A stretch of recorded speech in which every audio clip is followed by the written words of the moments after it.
લીંબાયત police સ્ટેશનના મારામારી તેમજ ગુનાહિત ધમકીના 2 ગુનાના રીઢા આરોપીને ગણતરીના કલાકોમાં જ પકડી પાડતી સુરત શહેર લીંબાયત પોલીસ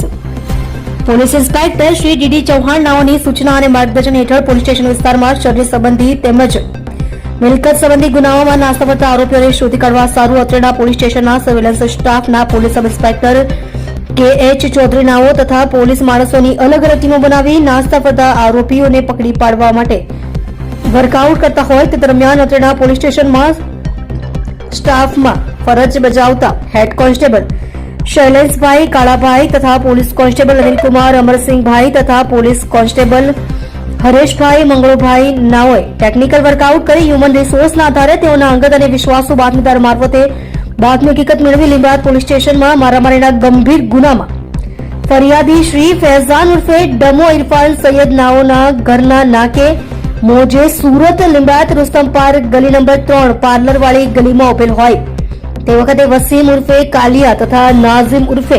ડાયમંડ તથા નાઝિમ ઉર્ફે લડુ તથા સમીર ઉર્ફે ઘૂઘરુ નાઓને 3 મહિના પહેલા થયેલ ઝઘડાની અદાવત રાખી ફરિયાદી શ્રીને મા બેન સમી ગંદી ગાળો આપી ફરિયાદી શ્રીને ઢીક મૂકીનો માર મારી અને બાદમાં ફરિયાદી શ્રીના ઘરે આવી ઘરની અંદર આવીને મારામારી કરી આ વસીમ ઉર્ફે કાલિયાએ ચપ્પુ જેવું કોઈ તીક્ષ્ણ હથિયાર બતાવીને फरियादी श्री ने कहेल के देख लिया घर में घुस के मारा ना